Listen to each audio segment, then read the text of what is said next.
I've put over 20 hours into Marvel Tokon Fighting Souls. Ever since it came out, I've been completely addicted. I got a physical copy because no disc, no buy, and I'm finally ready to talk about it. Hey guys, what is going on? My name is PandaMaster, and I am absolutely obsessed with Marvel Tokon Fighting Souls. For context, if you don't know me that well, I have never been a huge fighting game person, not because I don't necessarily like them, but when I was growing up, the games that my family would get me were not fighting games. It was just something I wasn't really raised around, and so I was pretty late to the game getting into it. Prior to Tokon, the only fighting game that I had a genuine good amount of experience in was Tekken 8, which honestly I'm not upset about because I think a lot of the gameplay and fluidity of Tekken 8 transfers over to Tokon and kind of helped me get a quicker grasp on it, which I was pretty excited about. But honestly, I really just have not put a lot of time into fighting games in general. Even with Tekken, I had really only dipped my toes into the online aspect of things, and I'd mostly stayed on the single player side. So Marvel Tokon Fighting Souls was the first game that I've really sort of went all in and just played all the different modes and really just dug into. And so I'm finally ready to give a proper review. As somebody who is not all that much into fighting games, I feel like I give a unique perspective because I'm sure there's going to be a lot of casual Marvel fans that are interested in this game. And to you, I say, get it, purchase it 100%, take the plunge. This game, while it's very complex and it's definitely not necessarily for the faint of heart, I think there is such a good ramp up for anyone of any skill set. It is extremely approachable. It's one of those easy to learn, difficult to master types of game that really just take the best of both worlds to provide an amazing experience regardless of your experience level. And that is the highest compliment I can give to a fighting game, and definitely for Tokon. So I bought this game right at launch. I was a little on the fence about it because, they had no review embargo. They didn't send out copies, it sounds like. And there was just a lot of questions about the game coming up to release. Then obviously we had the PC performance issues. So I really was just on the fence about buying this game. And like the Green Goblin mask in No Way Home, it was calling to me. And so as I sat at home thinking about it, I was like, no, we're doing this. So I went to my local GameStop and they still had copies. I picked one up, which I was happy to see. It is fully on disc. There's no internet connection required. So for anybody that is purely physical, you will love this. This is fantastic. I've had no issues. Granted, I have been connected to the internet and there have been patches since then, but according to doesitplay.org, a site I heavily recommend, they said that this game is perfectly playable as is without any internet connection. So that gives it huge props. But I jumped in and then I was primarily just interested in the single player content at first. Again, I'm no fighting game expert. I, don't know anything about rollback netcode or all the different little things here and there. And once I eventually did get into the more nitty gritty areas of really learning Tokon, that's when I started to dig into more advanced concepts. But at the start, I only played the episodes. I played through the tutorial. I went through and I did the single player episodes. Let me tell you, it's a huge difference going from that to online. But it's a lot of fun. I really, really like the story modes. There were some aspects it's sort of this in between where they have these beautifully animated cutscenes and then this really, really creative motion comic type of storytelling that I really enjoyed. But it's you could tell where they needed to cut or where their limits were in terms of their campaign budget, where it's I almost wish either go all in or dial it back. It was this weird middle ground where every once in a while I was kind of like, man, I really wish that these were just like full cutscenes, or like, man, I really wish they would have just stuck with just the motion comics, because you can tell that they were limited in what they were able to do here. And so I kind of wish they would have just stuck to like one particular vision versus kind of like splitting it up as need be. But I understand, and I'm very grateful for what they were able to provide. And as far as like fighting game campaigns go, because I've also played a fair bit of Mortal Kombat along the years, even though I've never dipped my toe into online, or at least very rarely. I don't remember putting much time in, I think this is pretty up there in fighting game campaigns. I really enjoyed my time with it. Even though each campaign was basically just kind of rinse and repeat of the other, but it was always interesting to see how, if you aren't aware, the campaign is basically about each of the teams, because while you can play as any 4 characters you want, each campaign has like 4 distinctive people on a team. You've got the Fighting Avengers, the not Midnight Suns, I'm blanking on what they were called, those Samurai Outriders, Knights of Doom, the Amazing Guardians, and the Unbreakable X-Men are the teams that we have here at the start. Which, side note, I really hope with them doing 4 DLC characters per year that they'll give us some kind of like single player campaign content at the end when they have all 4 characters. Like, I know the first DLC character is Phoenix Cyclops, so I don't know what kind of team he could potentially be the leader of, but I think it'd be really cool if each year we got a new campaign with that year's DLC characters. I don't know if they're going to do that, but I really hope they do, because that'd be fun, and I think it'd be cool, because each campaign is a sort of slightly different take on what if this team won the tournament, because at the end of the day you have to defeat all the other teams, and then you get a chance to go up against the champion, who is this very much like end of the road Street Fighter / like Marvel vs. Capcom end boss, where he's just a big dude with multiple phases and all that. It's a fun fight, who then becomes an unlockable character. He's the 21st character in the roster. But I really loved the Knights of Doom campaign specifically, because while every other one, they all have their unique takes on sort of like, oh, everybody's motivations and what they're doing, like why they want to do this and everything, and it's all very creative. It's not so much your cookie cutter like, oh, obviously Captain America wants to do this because of freedom. Like, there's a lot of backstory on the Avengers in this universe that I really enjoyed. And then like the Knights of Doom is really cool because it's sort of like the bad ending. Like it's Doom up to Doom stuff, and it's really cool. And I think especially leading up to Doomsday, it's just a fun like oh, learn more about Doctor Doom, because we're all about Doctor Doom now. The Marvel Cosmic Invasion just announced a whole Doom themed DLC. We're getting a lot of Doom and Marvel stuff here, but I'm not mad about it, because Doom's an awesome character. So I did particularly enjoy the Knights of Doom episode. It was the last one I did. I went in order, and like I said, I think they all had something cool to offer, and it was interesting to see the little things that changed and sort of the more that you learn, because obviously you interact with all the other teams during the campaigns.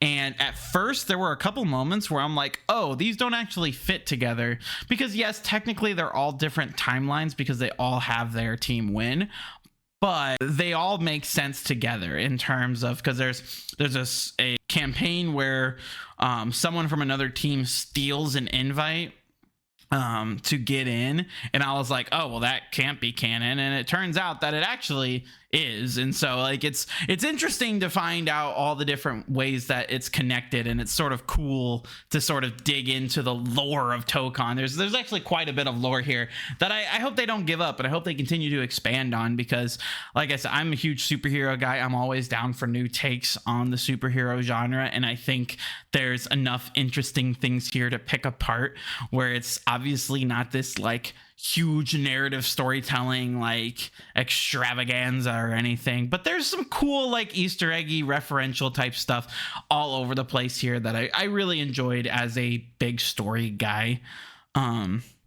But outside of the episode modes, there's a ton of other things. One of the things that I'm really just now starting to get into are the arcade modes, because you basically have this like webbed out arcade tree with each one, which I originally thought you just had to, it was like your standard arcade mode where you choose a team and you fight through. No, it's actually basically this thing about you create your own team and you are fighting through this tournament of like random stuff until you get to that team.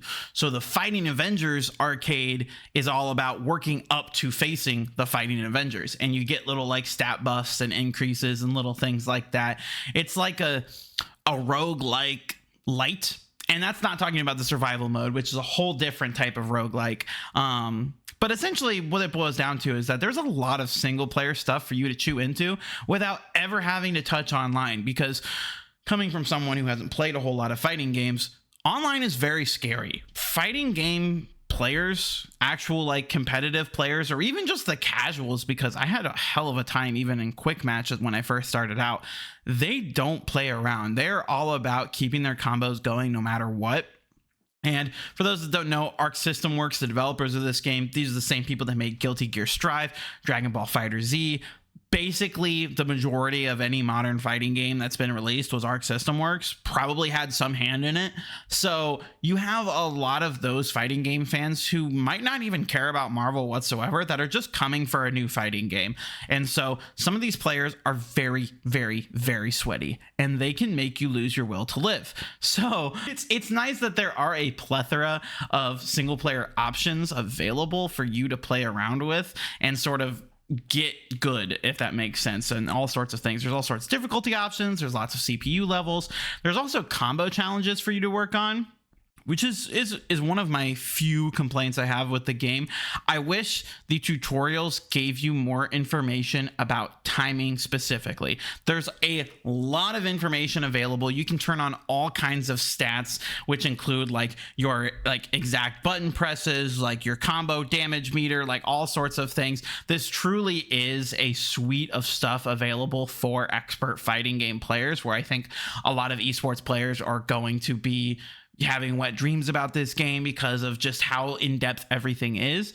But I think as far as like new fighting game players come, I think the time, like getting the timing down is really difficult, because the combo challenges, which provide a whole bunch of combos for you to try out and experiment with, a lot of the times I'm pulling my hair out trying to figure out the precise timing on all of them, which you can view a sort of like play-by-play of it that will show you the inputs and everything. It's a little difficult to understand for a novice. So I wish there was a little bit more accessibility when it comes to specifically the timing for certain combos, because a lot of times I am just scratching my head and just sort of mashing at different times to try and figure it out. And it's one of those things where, again, they have such a breadth of content available for people of any expertise level that it's one of those things where now I think there are plenty of other games that don't do this, that are much lower on that accessibility spectrum, that I don't even think about. But here it's one of those where it's like, it's one of the few things omitted, so it stands out, where I wouldn't even call it out on any other game. So it's kind of a backhanded compliment in a sense, where it's like they're 95% of the way there. So just those couple other things would honestly make it a perfect game, in my opinion. And so that's one of the few things that makes me like rip my hair out a little bit here.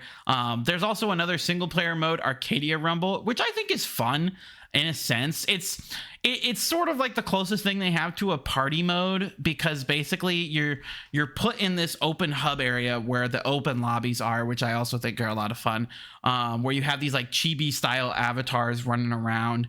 And so you have like multiple phases where you alternate between running around this open world, picking up buffs and fighting characters to earn crowns, kind of like Fall Guys. And then you go into actual fights then, and you fight a random player or somebody that wants to like match up with you. And then the winner, you gain crowns based off the amount of KOs you get, because you get 90 seconds to get as many KOs as possible.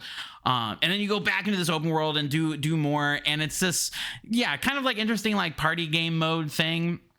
which is a fun deviation, but I don't imagine it's going to be super populated. I've only played with the CPUs. I haven't even bothered playing with actual people because matchmaking is already kind of difficult. Mostly, again, because there's a lot of things you can play around with here. You can choose very specific regions because of just having a strong connection, or you can also broaden it out. It's just those things aren't made very clear to you. So that's another one that I don't think is super duper novice heavy, because I've heard plenty of talk of people just not being able to find matches. And when I play at weird hours of the day, I also can't really find matches. And it's one of those things that I know if I like get into the settings, I can tweak and make it, you know, a little broadened out. But it's another one of those things that I wish was explained a little bit better or made a little more intuitive, where like if it can't find a match within a certain amount of time, that it automatically broadens the range. Just little things like that I think would help a long way, because obviously nowadays these multiplayer games like ride or die by their player counts. And while there's a suite of single player stuff available to people, obviously a large percentage of money they're going to make off this game is the sustainability of its multiplayer. And so I think the more inviting that they can be for multiplayer players, which includes making sure they can get into a match fairly quickly, I think goes a long way. And that's something I think they should kind of work on a little bit, because they have a lot of servers, and I think they were mainly focused on making sure their infrastructure was super solid, which it is. But again, when it's that, like, for a lot of casual players, I think they're going to come in, not find matches at weird times and be like, oh, nobody's playing this. Well, that's not technically the case. So I just think they should either make some sort of tutorial about it, or like have some sort of blurb that pops up, like where after like 2 or 3 minutes of not finding a match, it'd be like, hey, do you want to widen your search thing or whatever, something like that. I think would go a long way. That's probably my only other little tiny gripe with this game. But outside of that, I mean, you've got a suite of really, really awesome things to play, whether you're single player or multiplayer. It's got your classic ranked mode. You've also can create rooms. You can do this open lobby, which I had mentioned earlier, where you're running around with a chibi avatar, and it's got this like cool like Avengers campus stuff. There's little side activities you can do. I mean, this is clearly a love letter to both fighting games and just Marvel in general, because there's all sorts of cool references. I mean, a lot of people are talking about Deadpool, who personally, maybe it's just because I don't play that many fighting games, I have not personally gravitated towards him like everybody else has. But basically all of his moves are references to other fighting games, because he's obviously the fourth wall breaking hero that everybody loves. For those wondering, my personal team right now is Blade, Doctor Doom, Storm, and Cap. I love those guys. Blade is an absolute demon, and I love him so much. He is my main, and I've been learning a lot. I can really fuck some bitches up with Storm, and so I enjoy playing her a whole lot too. She's probably my backup, but I've been trying to really learn Doom as much as possible, because I think there's some really awesome, powerful combos you can pull off with him as well.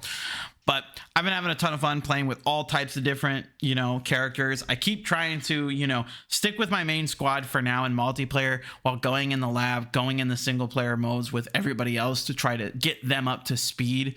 Because I don't think this is a game where you really have to worry about getting hard countered all that much, because of the 4v4 aspect. If somebody's really just putting the work on you, you can easily just switch to another character and completely change the game. And while you start off with 2 at the start, you throughout the match unlock your other 2 and just can completely switch at any time to somebody else. And as I've learned more and more the different combos and different ways to sort of counter and get out of things and defend yourself and get on the offensive, keep combos going, I feel like there's a very natural progression system, where it's like, it's not like it's holding your hand the entire time, but the more you play and the more different modes that you play, I think each mode kind of teaches you a different style of playing and helps you learn and grow as a player. And that's something I love about fighting games in general, because I think Tekken 8 did a lot of the same things, especially with its really cool arcade mode, where you like play the arcade version of Tekken 8 and work your way up the ranks as this little like chibi style. That was super fun. That sort of style of gameplay I think is all over Tokon. where it has all these different single player arcade modes that teach you a lot about how the game works. Every single character has a startup thing where you basically get to know the character and their unique functions. Then you go into the combo challenges where you are learning specific combos and you can learn particular tricks specific to that character. And then you have level up missions where it's basically just, hey, hit this amount of damage, you at some point in that you have to execute this move. And it's sort of this test your knowledge with this character.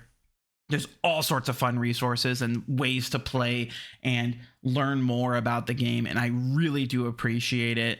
Again, as somebody who doesn't have a lot of time in fighting games in general, who just really loves Marvel and was really looking forward to this. It's also anime as hell. I personally have the Japanese voices on, even though I see all these clips of Josh Keaton and I get jealous because I love that man. I think the English voice cast is phenomenal.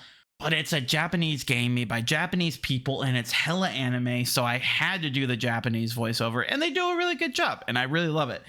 And so overall, I'm giving Marvel Tokon Fighting Souls an easy 9 out of 10. I think if you have any interest in this game whatsoever, you should absolutely pick it up. It's super fun. I will be purchasing the DLC when it comes out. I didn't get the Ultimate Edition because I've been trying more and more not to give these companies free money for things that I really don't care about. And so I will be purchasing the Year 1 Character Pass, though, when Cyclops drops, because I'm very much looking forward to seeing how they support it. I think that's obviously going to be a big thing for them. Obviously, the PC stuff really sucked, but I know the majority of those issues have been fixed and are continuing to be worked on. But I'm very curious to see the legs that this game continues to have. But even if it, comes and goes and a lot of people move on, again, there is such a suite of single player content for you to dig through that honestly, I think you'll be perfectly fine. I've been working on platinuming the game because that's what I do with most superhero games. And I'm already like 65-70% of the way there. I think I've only got like 6 or 7 achievements left to go. 6, 7. But I'm having a ton of fun. And if you also have the game and want to run some 1v1s, let me know, because I'm always looking for more people to play with. And thanks for watching this video. Like if you like this video, subscribe if you want to see more. And go play Marvel Rivals, Tokon Fighting Souls. I said Marvel Rivals. I will say this game makes me think about booting up Marvel Rivals again. Just because now I'm in like a big Marvel craze between this and Brand New Day and the Doomsday hype and all that. I'm like, oh, I should get into Marvel Rivals again. But then I'm like, that's a terrible idea. But play Tokon Fighting Souls. Hope you guys enjoyed. I'll see you guys next time for whatever it is I'm working on. All right, see ya.